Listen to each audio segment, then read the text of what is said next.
Buntis ang asawa mo, pero ang una mong sinabi ay, Pregnancy test niya, positive siya. Sabi ko, hindi akin yan. hindi akin yan.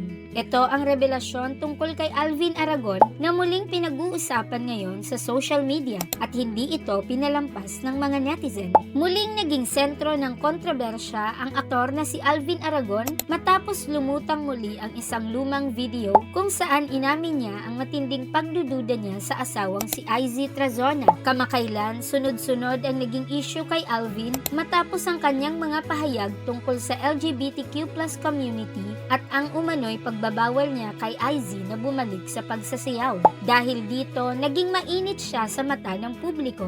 At dahil sa patuloy na batikos, tila naging misyon ng mga netizen na kalkalin ang kanyang nakaraan. Pero dito na nagsimula ang mas malaking usapan. Sa paghahalungkat online, isang video mula February 2025 ang muling kumalat. Sa video, masaya pa ang mag-asawa habang nagdiriwang ng kanilang anniversary. May tawanan, kwentuhan, at tila normal na moment ng isang couple. Pero sa gitna ng kwento, may inamin si Alvin na ikinagulat ng marami. Ayon sa kanya, noong buntis si Izzy sa kanilang ikatlong anak, nagduda siya kung siya nga ba ang tunay na ama. Nagsimula raw ang pagdududa noong panahon ng pandemya. Madalas umano nasa hotel si Izzy para sa isang proyekto at promotions. Dahil hindi siya kasama, kung ano-ano raw ang pumapasok sa isip niya. At nang ipakita ni Izzy ang pregnancy test na positive, ang naging reaksyon umano niya ay, hindi akin yan. Isang linya na para sa maraming netizens, napakabigat marinig.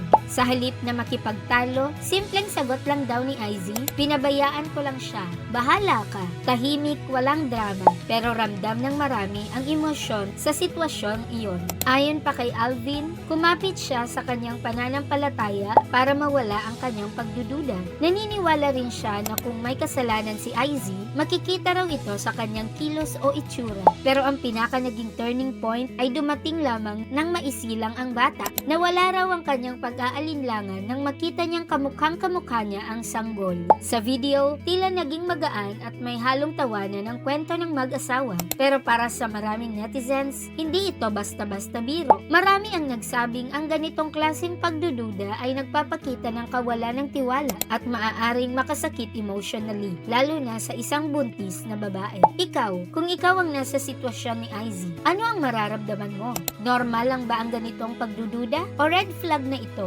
Comment down your thoughts. Habang patuloy na kumakalat ang video, mas lalong nabibigyang pansin ang dynamics ng kanilang relasyon. Para sa iba, isa lamang itong personal na kwento na hindi na dapat pinapalaki. Pero para sa karamihan, mahalagang pag-usapan ang tiwala, respeto at emotional impact sa isang relasyon. Sa panahon ng social media, kahit lumang video ay maaaring bumalik at muling pag-usapan ng publiko. At sa kaso ni Alvin Aragon, tila hindi pa humuhupa ang kritisismo, lalo na't inuugnay ito sa kanyang mga recent kontrobersya. Sa huli, ang tanong ng marami, kung ang tiwala ang pundasyon ng isang relasyon, ano ang mangyayari kapag ito ay nasira kahit sandali lang? Ano ang masasabi mo sa isyung ito? Misunderstood lang ba siya? O may mali talaga sa naging pananaw niya? I-share ang opinion mo sa comments. At kung gusto mo ng mga trending showbiz updates at viral stories, don't forget to like, subscribe, at i-hit ang notification bell para lagi kang updated.